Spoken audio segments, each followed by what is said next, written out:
في البحر بما ينفع الناس ما أنزل الله من السماء من ماء فأحيا به الأرض بعد موتها وبث فيها من كل دابة وتصريف الرياح والسحاب المسخر بين السماء والأرض لآيات لقوم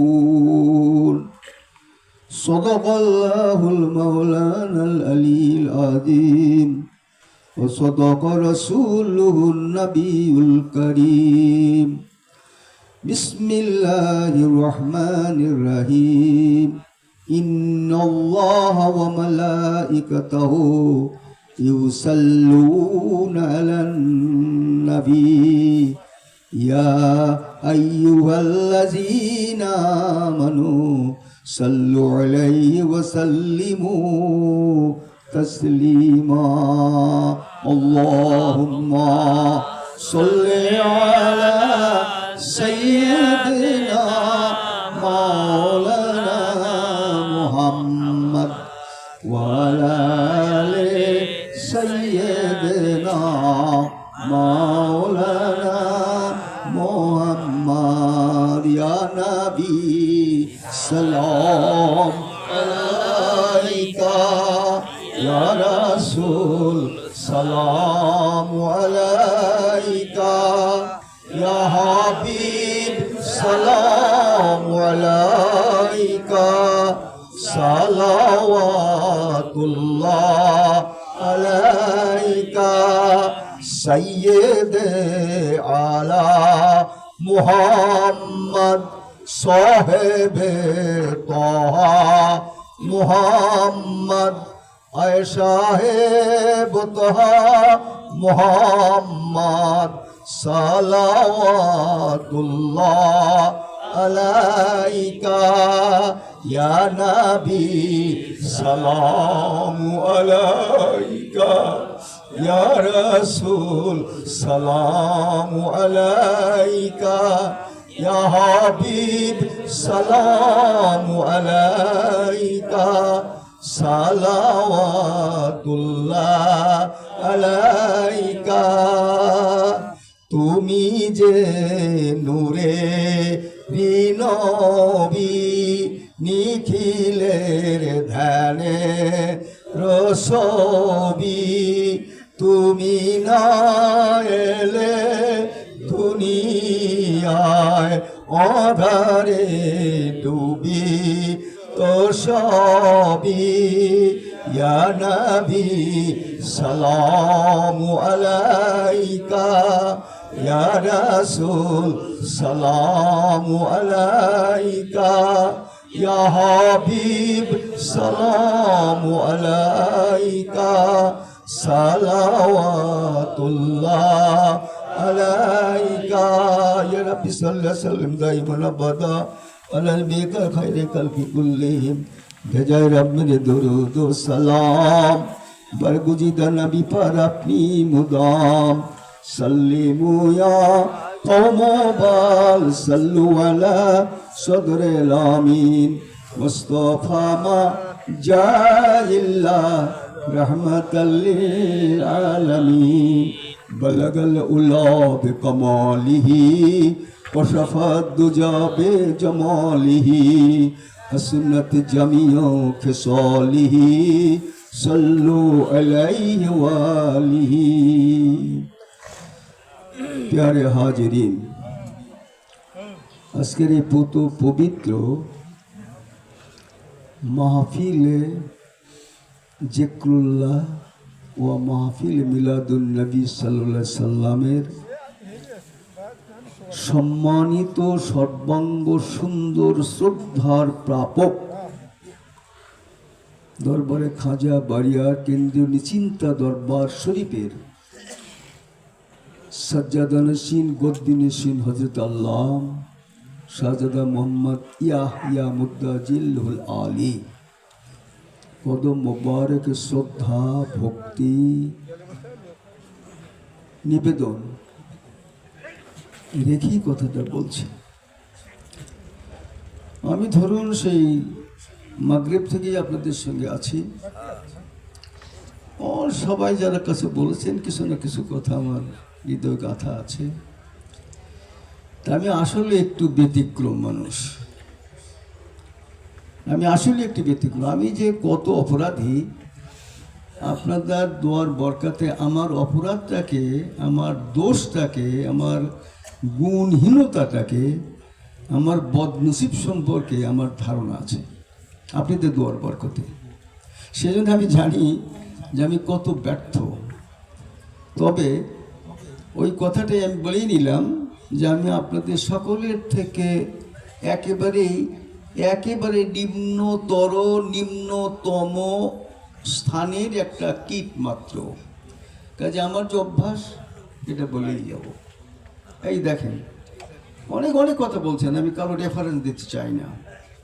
এই যে আমার বদ অভ্যাসটা তুলে ধরছে। আপনারা কিন্তু বলছেন দরবার খাজা বাড়িয়া হক দরবার বলছেন, তো আমি হানা বলতে আপনারা বলছেন। আল্লাহ পাক এটা সাক্ষী রাখছেন এবং আপনাদের মুমিনদের সাক্ষ্য আল্লাহ পাক সর্বাগ্রে সন্তুষ্ট চিত্তে গ্রহণ করেন, আল্লাহ রাসূল বলেছেন।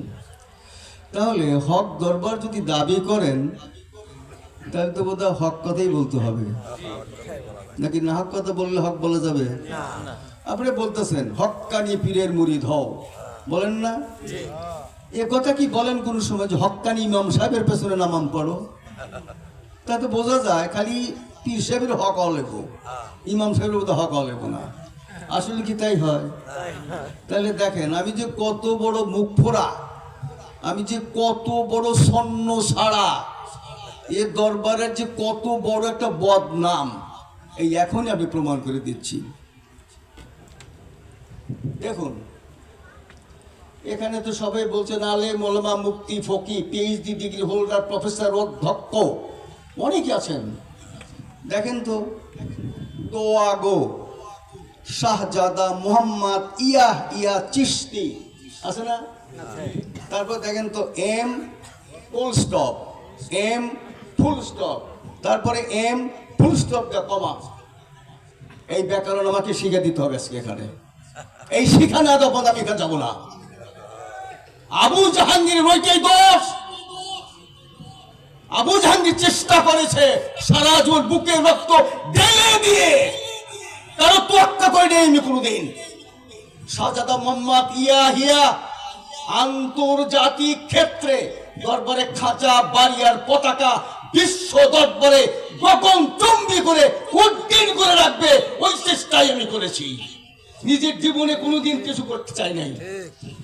তাহলে এইটা যারা শিক্ষিত লোক তারা দেখছে, তারা বলে যে লেখাপড়া জানি আমরা, বলেন ব্যাকরণ যারা আছে, যারা ব্যাকরণ, যারা গ্রামারিয়ান, যারা বৈয়াকরণ, কনিনী পাতঞ্জলি থেকে শুরু করে চেম্বার লেন্সের ডিকশনারি থেকে শুরু করে বাংলা অভিধান থেকে শুরু করে দেখেন তো জিনিসটা ঠিক আছে কিনা।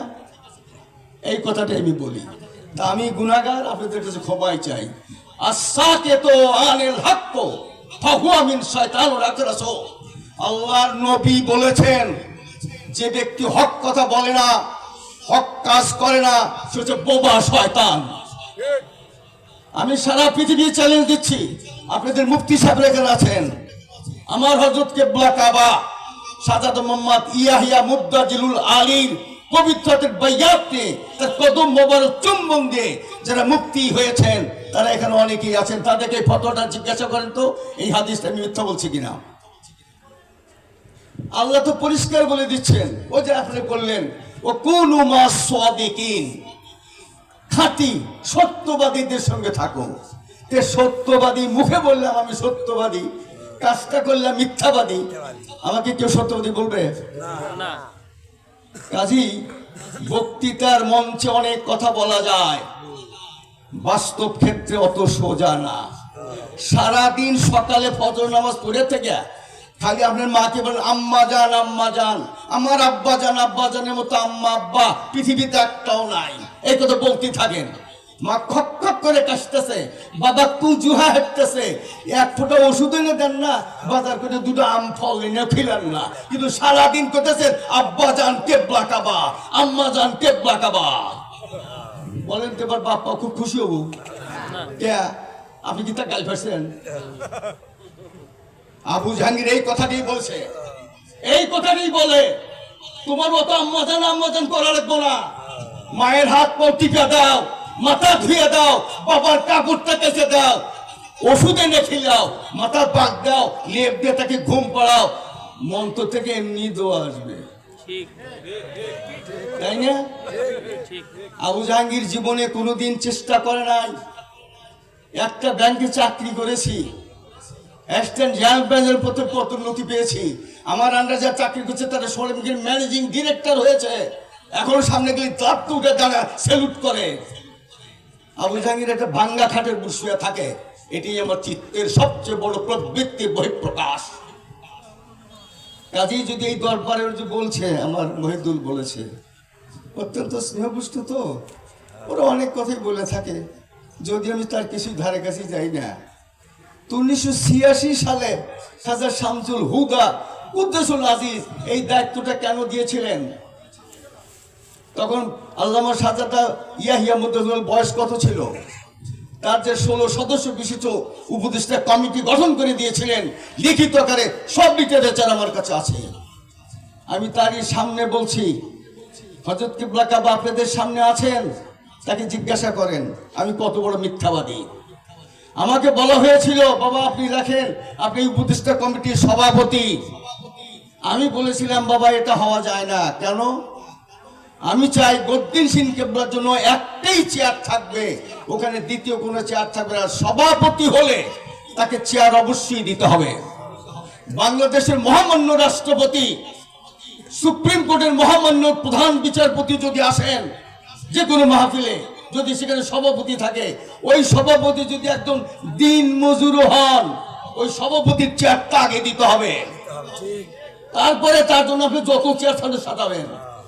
আমি বললাম না, আমি চাই একটা চেয়ারই হবে। আলহামদুলিল্লাহ তাই করেছিলাম। উনি কি বলেছিলেন তার ছেলে জানে তার সামনেই। কাজেই জীবনে কোনোদিন পদদবি ছিলাম না, তাই যদি ছিলাম তাহলে সেদিন সভাপতি হয়ে যেতাম। ওই দিনই চেষ্টা করেছি ওই লোককে চুড়ে ছেড়ে দেওয়ার জন্য। আপনাদের কাছে আমার কথা একটাই থাকবে, ওই যে আমার মহিদুল বলেছে, সব কথা জিস্ট একেবারে এসেন্স বলেছে, যে এমন কোনো কাজ করি না বলেন না যাতে গদ্দিন সিং কেবলার মান সম্মান মর্যাদা ক্ষুণ্ণ হয়। দরবারে খাজা বাড়িয়ার কথা বলছেন, দেখেন জাতি ধর্ম নির্বিশেষে বর্ণে সবাই দরবারে খাজা বাড়িয়ার নাম জানে। আমি শুনলাম অনেকে বক্তৃতা করলেন, যেগুলো লিটারেচার দেখে উচ্চারণ করতে হয় না। আমি মনে রেখেছি, আমার কাছে অত্যন্ত আনন্দিত বোধ হয়েছে বিষয়টা, যে তাহলে দরবারে খাজা বাড়িয়া এমনি প্রকাশিত হয় নাই। এই দরবারে খাজা বাড়িয়ার শাখা আছে, আজকের এখানে যেটা আছে এই দরবারে খাজা বাড়িয়ার আরো তো দরবার আছে। সব দরবারে বোধহয় মূল্যায়ন একরকম করেন না সকলেই। সেই জন্য এই দরবার গড়ে তুলতে কত বুকে রক্ত গেছে, কত গাল মন্দ গেছে, হাজার হাজার লোকের বাহাস হয়েছে, মোবাহাসা হয়েছে। এই যে সেদিনও জিজ্ঞাসা করেন, আমার লিটনকে ডাক দেন, হঠাৎ করে ডিএবি সাহেবের বগুড়াতে কথা বলছিলাম, এর মধ্যে এক ভদ্রলোক বেশ ওয়েল বুটেড অ্যান্ড সুটেড, অসাধারণ ভদ্র, মনে বসলেন, বসে উরুসের কথা শুনেই করতেছে যে এইসব ইসলামের মধ্যে যত সব ফ্যাকরা তৈরি করে দিছে, যে ইসলামটাকে সর্বনাশ করে দিছে। লিটন বোধহয় আছে, এখনো জিজ্ঞাসা করেন, এখনো অফিসের মধ্যে। তা আমি বললাম যে excuse me please, let me say something a simple sentence. ইংরেজিতে বললাম, এর মধ্যে আপনি ইংরেজিতে বলুন বুঝুক যে ছোট্ট লোকটা আমার এগুলো কি কয়। ওইবার তা ফুরবো না হয়তো আমার দিকে তাকাইবো, যেই তাকাইছেন বললেন যে শুনুন, দুই নদী হিস্ট্রি অফ ইসলাম, ইসলামের ইতিহাস জানেন, ইসলামের 4 জন খলিফা, খোলাফায়ে রাশেদা, তার 3 জন মৃত্যুর শিকার হয়েছেন, 1 জন মাত্র স্বাভাবিক মৃত্যু পেয়েছেন। আর আপনি বলতেছেন তরিকা দিয়া ইসলামের মধ্যে ভাগ বন্টন করেছেন। কয়টি ইতিহাস পড়েছেন? একটা কথা বলে সোজা কথা বলতে চলে গেল। লিটনকে জিজ্ঞাসা করেন, একটা সকালে কয়েকদিন আগে ঘটনা বলছি, আবু জাহাঙ্গীর এই ভুল বাস করছে 20,000 লোকের সামনে, শুধু একা একা। সেদিন কোনো কেতাবালা পাই নাই। আবু জাহাঙ্গীর শুধু কথা বলেছে, আসামি কথা বলেছে, কাজীপুর কথা বলেছে, ওই কোলাবাই কথা বলেছে। কাজী বুকে রক্ত ঢেলে দিয়ে সকলেই ডক্টরটা গড়ে তুলেছেন। এই শিকার অবনত মস্তক আমি মেনে নিচ্ছি। তবে জেনে রাখবেন, মিথ্যার সঙ্গে সত্যের কোনোদিন কোনো মিল হয় না। মিথ্যার সঙ্গে মিথ্যার মিল হয়, তাই হয় না? আপনি চোরকে চোর বলবেন না কি বলবেন? বলেন, দুলাভাই বলবেন কেন? তাই তো সে আঘাত পাবে। আপনি তো আমার চোর, আমি তো চুরি করছি, আমি চোর করে তাকে আঘাত পাবো না। আমি চুরি করছি, আমার চোর বলে দুলাভাই করবেন। আমি চোর বলি 379 ধারায় আমাকে জেল দিবেন নাকি ফুলের মালা দিবেন? সেই জন্য এইটাকে যদি বলেন যে হক দরবার, যদি বলেন যে আল্লামা শাহজাদ একজন মুজাদ্দিদ, যদি বলেন তিনি একজন হাদিয়ে জামান, তাহলে আপনাকে বলতে বাধ্য হতে হবে। অন্যায়ের বিরুদ্ধে আপনাকে প্রচন্ড আকার ধারণ করতে হবে। আল্লাহ বিনা কারণে 8টা বেস্ত 7টা দোজক তৈরি করে নাই। ওই বেস্ত দোজক এই মানুষ দাঁড়িয়ে জেন দিয়ে তৈরি করে দিবে, ভরিয়ে দিবে। কোনো পুরকা গুপ্তা নিয়ে যত দোজক দিব না, কোনো পশু পাখিকে দেবে না, চন্দ্র সূর্যকে দুগের মধ্যে দেবে না। মানুষ আর জিনকে দিয়া দোজকও ভরাইব, জান্নাত জাহান্নামও জান্নাতও ভরাইব। কাজে আপনাকে আমাকে সেইটা বুঝে চলতে হবে। এখানে খলিফার মর্যাদা অসীম, তাহলে তার দায়িত্বটা কি ছোট? হ্যাঁ, এত বড় একটা কোনো খলিফা খুঁজে পেলাম না, তাহলে সে খলিফা মানে কি? খলিফার অর্থটা কি? আল্লাহ তো, আমরা কি কোরআন মানি নাকি কোরআনে বেড়ে মানি? আমরা হাদিস শরীফ মানব, হাদিস বেড়ে যাব। আব্দুল বারী যদি হাদিস কোরআন না মানতেন, তাহলে কেমন করে এত বড় গলাবাজি করে যে একটা হক দরবার? বুঝতে হবে। তাহলে আল্লাহ তো পরিষ্কার বসে বলেছে, ক্বালা রাব্বুকা লিল মালাইকাতি ইন্নী জাইলুন ফিল আরদি খলিফা। আমি পৃথিবীতে খলিফাতে সৃষ্টি করব, পৃথিবীতে খলিফা বানাবো। ওখানে বলেন আমি রসুল বানাবো, নবী বানাবো, পীর বানাবো, তা কিছুই বলেনি। বলছে তো বলছে খলিফা, খলিফা প্রতিনিধি। প্রতিনিধি যে সুচারুরূপে রাজা মালিকের পক্ষ থেকে যে সমস্ত কাজ সুসম্পন্ন সম্পাদন করতে পারে, সেই হচ্ছে খলিফা। আমি যদি এই দরবারে খলিফা হইলাম, শাহজাদা ইয়াহিয়ার খলিফা হইলাম, খাজা শামসুদ্দৌলার খলিফা হইলাম, দরবারে খোঁজে নিলাম না, ঈদের দিন সব আনন্দ করতেছি, মিটিংয়ের দিন আসার সময় নাই, তাহলে সে খলিফার বিরুদ্ধে কথা বলবো কি বলবো না? বলবো কি বলবো না বলেন? 100 বার বলবো। আমি আমার দেহে যতক্ষণ প্রাণ আছে 1000 বার বলবো। এত সোজা না। সার্টিফিকেট যদি নিয়ে যদি কামাই করে খাই, ঘরে যদি বাড়ি দালান বানাই, তাই ওই যে মালিকটা খাজনা দিতে হবে। খাজনা তাদের দিলে জমি থাকবে না, নিলামে যাবে। কাজে রাজার খাজনাকে দিতে হবে, দিয়ে সেটা জমি চাষ করে আপনি খানগা। আপনি জমি খাজনা দেবেন না, জমি চাষ করবেন, সেটা দেব। কাজে আমি আপনাদের কাছে বিরক্ত করতে চাই না। আমার গালি গালাস খুব পারেন, আমি আল্লাহর কাছে দোয়া করবো যে আল্লাহ যেন তো আপনাদের মহব্বত বাড়ে দেয়। তবু যেন দরবারের প্রতি, আল্লামা শাহজাদা ইয়াহিয়ার প্রতি যেন আমাদের ভক্তি শ্রদ্ধা বিন্দু মাত্র না কমে। আর চরিত্রে ওই যে বহু সব কোশ্চেন আমি শুনলাম, ফানাফি শায়েখ বলতেছেন, ফানাফি রাসুল বলতেছেন, ফানাফিল্লা বলতেছেন, বাকাবিল্লা বলতেছেন যে পীর যদি ডাইন পায়ের মধ্যে ডাইন জুতা দেয়, আর আমি যদি ডাইন পায়ের মধ্যে বাম জুতা দিই, করবো? আমার পীর কি করে আর আমি কি করি খুব ভালো জানি। ওটা মিলে নেন গা। ফানাফি শায়েখ হলেন কি হলেন না, ওটা মিলে, ওখানে আমি যাবো না। আমি বলবো এমন কোনো কাজ, এমন কোনো কথা বলবেন না যার দ্বারা অপব্যাখ্যায়, ভুলে, ত্রুটি বিচ্যুতিতে গোটা দরবার পূর্ণ হয়ে যায়। ওইটা দয়া করে করবেন না। না জানলাম, কিন্তু জানার ভান করে অপশব্দ ব্যবহার করলাম, ব্যাকরণ বুঝলাম না, সেন্টেন্স তৈরি করলাম, তাহলে হবে না। ওই যে একজনকে বলছে ওই কাঁসার থালিতে ভাত কাটি পড়ে গেছে, ভেঙে গেছে। ওই যে রে, তুমি যে কাঁসার ভাঙ্গি ভেঙে ভেঙে হেলা দিলে, তোর কপালে দুঃখ আছে। কথাটা বোঝা গেছে? কাঁসার চাল, মাটির থাল পর্যন্ত, এই মাটির থাল হাতের থেকে পড়ে ভেঙে গেছে। তেমন করতে তোর হাতের থাল রয়েছে, বাতের থাল ভেঙে গেল, তোর কপালে দুঃখ আছে। তাহলে বলতে কি দুঃখ আছে? খাই ভিক্ষা করে না, বোঝা গেছে কিনা? ওর কপালে আর কি দুঃখ? খাই ভিক্ষা করে ওর দুঃখ আছে। আমি যদি সেই কথা খাই ভিক্ষা করে, কাজে আপনাদের সব বলি তো আমার পেট ভরে না। আমি খাই ভিক্ষা করিয়া, কাঁসার থাল ভেঙে গেছে, আমার কপালে দুঃখ, আর কি দুঃখ থাকবো? আর কি দুঃখ? খাই ভিক্ষা করে, আর এত দুঃখ আছে? শাহজাদা যদি বাঁচাতে চান তাহলে সেইভাবে চিন্তা করেন। ওইবারে করা আছে বলে এখনো এত বিপরীত চিন্তা ভাবনা চলে গেছে।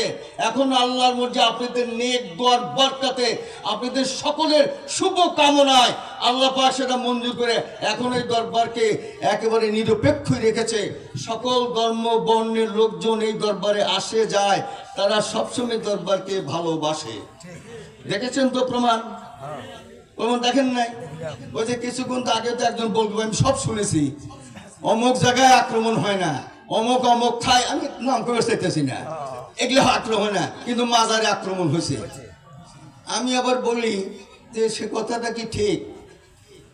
আমার ছোট্ট জ্ঞানে, ক্ষুদ্র জ্ঞানে সে কথাটা ঠিক না। কত বিশ্ব নায়ক যারা হবে, আগামী দিন যারা হয়তো দেশের প্রধানমন্ত্রী হবেন, রাষ্ট্রপতি হবেন, তারা তো প্লেন থেকে নেমেই তো প্রথমেই তো সিলেটে দৌড়ে মাজার জিয়ারত করে। এ কথা তো পেলাম না।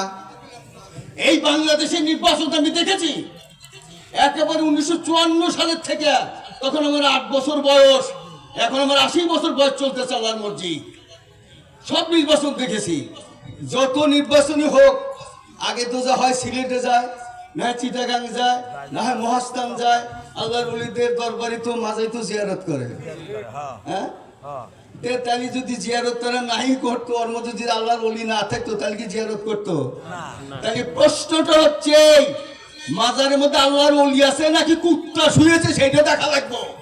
মাজার বানালি মাজার হয় না, লাইট জ্বালালি লাইট হয় না, ওটা মনে রাখতে হবে।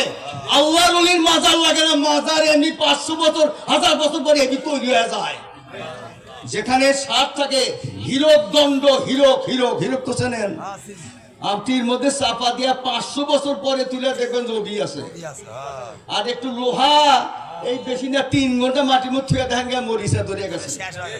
যারা আল্লাহর ওলি, সেখানে নতুন মাজার তৈরি করা লাগে না, মাজার এমনি হয়ে যায়। মানে কুত্তা শুয়েছে নাকি আছে?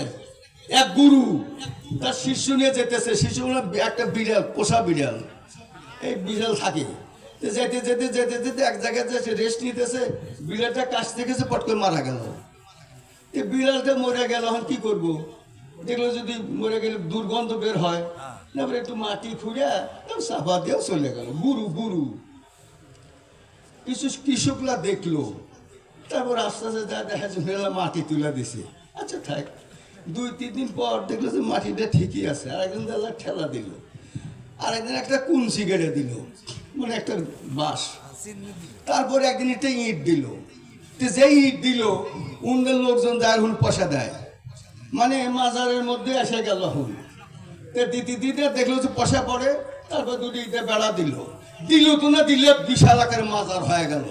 মাজার হয়ে গেলে খালি টাকা। তাহলে মাজারের নাম কি? বিল্লি পীর কা মাজার, বিল্লি পীরের মাজার নাম দিল বিল্লি পীর। আমরা তো ভাষা ওই বুঝতে পারি, তাহলে বিল্লি পীর একজন আছে না? নাই। প্রকৃত কি পীর? ওর মধ্যে কি আছে? আমার কথা হাতে গোনা। এই যে আপনাদের চান দেখো না, এই মধ্যভাগ চলেন, আমি যাব, এই রোহাবাড়ি যাব, আরো জায়গায় যাবো, 3 জায়গায় যাবো। 3 জায়গায় মাজার করে আমাকে 3 বার করে এক্সাম করে যাবো, যা কোনো লাভ নাই। উনি শিয়াল পড়ে হয়েছে, পাগার খুঁড়তে খুঁড়তে মাজার বানা ফেলা দেয়, পাগার খুঁড়তে খুঁড়তে মাজার বানা ফেলা দেয়। সেই মাজার পূজা করতে যায়। আব্দুল বারী তো বলেছে আমার ওহিদুল ইমাম, আমি তাকে মুফতি বলছি, মুফতি সাহেবের কাছে ফতোয়া চাই। আব্দুল বারী তাকবিল কিতাব, তার ওসিয়ত দেখেন, ওরা দেখেন পরিষ্কার ভাষা, দাদা হযরত কিবলা কাবা তিনি বলেছেন মাজার অবশ্যই জিয়ারত করতে যাবে, আল্লাহর ওলিদের মাজার জিয়ারত করবে, মাজারের পাশে গিয়ে নিঃসুপ হয়ে বসবে, চোখ বন্ধ করবে, ধ্যান করবে, তোমার পীরের সুরাত ধারণ করে তার আত্মার সঙ্গে সংযোগ করবে। বই এখন নিয়ে এসো, দেখো কেতাব। তাহলে যে পীরের ধ্যান করতে হবে, খাজা আব্দুল বারী কইতেছে, এই পীরের হাতে যদি তার যদি সম্পর্ক না থাকে তাহলে ওখানে ধ্যান আসবে? কাজী ষড়যন্ত্র করা আর যুক্তি করা আর স্থিতিবন্দি করা খুব সহজ, সত্যের কাছে পৌঁছা খুব কঠিন।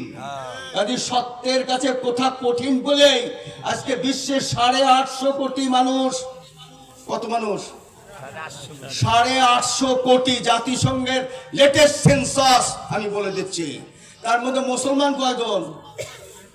হ্যাঁ, কত?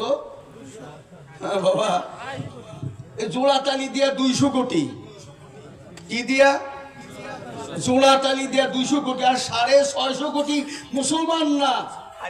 তাদেরকে আমি বলবো মুসলমান, এই বললাম, আর বলবো না। আমি কোনো ধর্মকে ছোট করবো না, খাটো করবো না। আমার মুসলমানের সঙ্গে জোড়াতালি দিয়ে 200। কিরকম জোড়াতালি?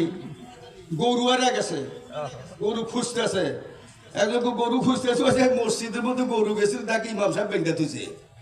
এই দেখলো তো কাম তো খাম, গরু গেছে দুমাগরের মধ্যে, ইমাম সাহেব বেঁধে থুইছে। কঠিন ব্যাপার না বলেন?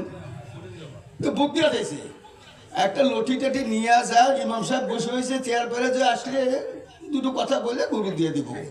ও যায় আগে সালাম একটা দিয়ে গরু 2-3 পেটন মারছে। মেয়েরা কিন্তু, গরু তুমি জানো না যে আল্লাহর ঘর পবিত্র ঘর, আমি সারা জীবন কোনোদিন এই ঘরের মধ্যে নেই, আর তুমি সেই ঘরের মধ্যে গেছো। ইমাম সাহেব বললো যে গরু নিয়ে যা, আর ছেড়ে দাস না, বেঁধে থাকা। বলে হুজুর আর ছেড়ে তোমরা বেঁধে তুলতেছি। এও কিন্তু কি করলো, জুম্বা ঘরের মধ্যে সারা জীবন যায় নাই, এখানে গরু গেছে। তাহলে কিরকম বোঝেন? কিন্তু আমি কি তাকে অমুসলিম বলছি? তিনি মুসলমান। কারণ ওই মুহূর্তে যদি একটা খবর এসে ওই জুম্বা ঘরের মধ্যে দুলার কাসিম দেখা যাইতেছে, আমি পীর সাহেবের ওই মহিদুলের ডাকতে আর হাসানের ডাকতে সময় যাবো, কাপড় পাগড়ি দেখবো, আর দেহ হচ্ছে কি হয়েছে। আর ওই যে কইলো ওর মাল কাঁচা মানে কি ফরজ থাকে? ফরজ তুলেন ধরবে, এত বড় কার সাহস রে? আল্লাহর ঘরের মধ্যে দুলা কাসিম ফেলে দিছে, যাবে কিনা বলেন? হ্যাঁ, আমার আর আপনি ও আগে যাবো। এখনো এমন রিক্সাল আছে, ভ্যানার আছে, আমরা খালি এভাবে করে করি, ইয়া নফসি করি। ওরাও সব চিন্তা করে না, বলে আল্লাহর বিরুদ্ধে কথা কইছে রে, রসুলের বিরুদ্ধে কথা কইছে, ধর বেটা, বলে না? সেই জন্য বললাম জোড়াতালি দিয়ে 200 কোটি মুসলমান। আল্লাহর নবীর চেয়ে কি খাঁটি মানুষ আসমান আর জমিনের মধ্যে আছে? তারই ধর্মের লোক জোড়াতালি দেয় 200 কোটি, আর এখনই পৃথিবীতে 650 কোটি মুসলমান না। তাহলে বুঝতে হবে হক কমই থাকে আর বাতিলের সঙ্গেই বেশি থাকে। সোর গ্রামের মধ্যে কয়টা ভালো লোক থাকে আর অসৎ লোক সবই থাকে। অসতের সঙ্গে অসতের মিল আছে। সজ্জনা গুণ মিচ্ছন্তি মধু মিচ্ছন্তি ভ্রমরা, পামরা দোষু মিচ্ছন্তি ব্রণ মিচ্ছন্তি সৎপদা। সংস্কৃত বলেছে ভালো লোক সবসময় ভালোই চিন্তা করে, আর যারা খারাপ তারা খারাপ চিন্তা করে। মাছি খালি গাও খোঁজে, আর ভ্রমর কি খোঁজে? মধু। এটা মনে রাখতে হবে। জ্ঞান তাপস 33টা ভাষা জানতেন, 18টা ভাষায় বক্তৃতা দিতে পারতেন। জ্ঞান তাপস ডক্টর আল্লামা শহীদুল্লাহ তিনি বলেছেন, লেখুনি পুস্তিকা লেখুনি যায় পুস্তিকা পরহস্তং গতা যদ্যপি পুনরায়তি নষ্টা ভষ্টা চ মর্দিতা। কলম, বই আর বউ যদি পরের হাতে চলে যায় তাহলে কি সহজে ফিরে পাওয়া যায়? কি কি করছি? কলম, পুস্তক বই, আর কি করছি? বউ। এর যদি পরের হাতে ফুলে যায় সহজে কি ফিরে পাওয়া যায়?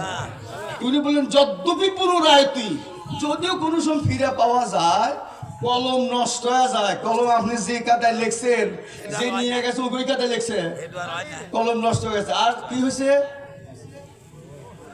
বউ কি হয়েছে? নষ্ট হয়ে গেছে। আর কেতাব বই মূর্তিটা মানে নাটতে নাটতে ছিটা ছুটে গেছে। বোঝা গেছে কথা? তা আল্লাহ পাক আপনাদের সেই খেয়াল দিক, আবেগে কথা বললাম, দয়া করে মাফ করেন। আর গালিগালাজ যা পারেন করেন, তো আল্লাহর কাছে কবো যদি আমি খাঁটি কথা বলে থাকি আল্লাহ তোমার তরফ থেকে, তোমার রসুলের তরফ থেকে, আর দরবারে খাজা বাড়ির তরফ থেকে যদি বলে থাকি আল্লাহ তুমি সেটা কবুল করো। যারা গালি করতেছে আমি তাদের জন্য আমি দোয়া করব। আর যদি দরবারে ক্ষতি করে থেকে আল্লাহ তাহলে তুমি মাফ করো না, এই কসম। আল্লাহ পাক আপনাদের হেফাজতে রাখুন। আর কথা বেশি বাড়াইতে চাই না। এটা সেই দরবার, আমার স্নেহাস্পদ ও মহিদুল মুফতি মহোদয় অনেক কথা বলেছেন। মনে রাখবেন, হাজী ইমদাদুল্লাহ মুহাজিরে মাক্কি শাইখুল আরব আল আজাম, তিনি এমন একজন পীর ছিলেন, এমন একজন শায়েখ ছিলেন যাকে বলা হয়েছে গোটা মুসলিম বিশ্বের শায়েখ। তারই মুরিদ হাকিমুল উম্মাত মুজাদ্দিদ মিল্লাত হাকিমুল উম্মাত আশরাফ আলী থানভী রহমতুল্লাহ, বিশ্ব নন্দিত আলেম। তারই মুরিদ খলিফা মিয়া কাসেমি দারুল উলুম দেওবন্দ মাদ্রাসার প্রতিষ্ঠাতা। তারই মুরিদ খলিফা রশিদ আহমেদ গঙ্গোহী, যাকে বলেছে ফকিহুন নাফস, এই অন্তরের ফকি, ফকিহুল উম্মাহ, গোটা মুসলিম বিশ্বের ফকি। তারা বলেছেন আমরা আলেম হছি কবে? যেদিন হাজী ইমদাদুল্লাহ মুহাজির মক্কির কাছে মুরিদ হছি, তার আগে যত বড় আলেম আছে কিছুই জানতাম না। তারা বলেছে, আমার কাছে সব প্রমাণ আছে। কাজী ওই কথাটা মনে করেন, এটা চাপাবাজির ধর্ম না, এই তরিকা দরবারে খাজাবাড়ি চাপাবাজির না। এই ধর্ম খাজাবাড়ির দরবার সত্যের সঙ্গে মিথ্যার কোনো আপোষকামী না। সত্যের সঙ্গে সত্য, মিথ্যার সঙ্গে মিথ্যা। এখানে মিথ্যা সত্য দিয়া মিশাল করেন এই খাজাবাড়ি, এখানে মিশাল করেন এই খাজা শামসুল হুদা, এখানে মিশাল করেন এই খাজা সিরাজুল হক, এখানে মিশাল করে না খাজা আল্লামা সাজাদা ইয়াহিয়া। এটা মনে রাখতে হবে। তবে হ্যাঁ, আমাদের সকলের আমল সমান না। এক ভাই অপরাধ করেছে, হ্যাঁ তাকে নিয়ে এসে আমরা সহ্য করার চেষ্টা করবো, না করবো না বলেন? এটা করব। কিন্তু আমি ধমক দেবো না। Spare the rod, spoil the child. ব্যাগ বাঁচালেন কি ছাত্রটা নষ্ট হয়ে যাবো। বাপ যদি আমাকে যদি ধমক না দিত, আমার যদি কিছু না কিছু আঘাত না করতো, মায়া যদি ধরে কিলচা পড়তে যদি লেখাপড়া না করাইতো, স্কুলে মাস্টার যদি কিছুই না করতো, তাহলে কি লেখাপড়া শিখতে পারতাম? মুরিদের যদি ধমকি না দিতে পারতে, তাহলে যা করবো ঈর্ষা যদি তাই শুনে যায়, তাহলে মুরিদ কিছু করতে পারবে? বলেন পারবে? শাস্তি দিছে, তোর 3টা রোজা থাকতে হবে। এটা কি শাস্তি না? কিন্তু কাজটা কি? জায়েজ। কাজটা শাস্তি, কিন্তু এই আমলটা কি জায়েজ? 3টা নফল রোজা থাকতে হবে তোমার। তুমি যে মিথ্যা কথা বলছো, তাকে থাপ্পড় দিল না এটা ঠিক, কিন্তু কাজটা কি দিল? 3টা নফল রোজা থাকা লাগবে। সেই জন্য আমি আপনাদের কাছে ওই কথাই বলবো, আল্লাহ পাক হেফাজত করুন। আর বেশি কথা আজকে বলার দরকার নাই, যদি কোনোদিন সুযোগ পাই বলবো। তবে মনে রাখেন, এক কথাই মনে রাখেন, বাপ মায়ের মান বাড়ায় কারা? সন্তান। বাপ মায়ের মান ডুবায় কারা? ছাত্রর মান বাড়ায় কারা? শিক্ষকের মান বাড়ায় কারা? ছাত্ররা। ডুবায় কারা? এবার আপনি পত্রিকা দেখেন, নর্থ বেঙ্গলে অর্থাৎ দিনাজপুর বোর্ডে 52টা কলেজে একটা ছাত্র পাশ করে নাই। আমার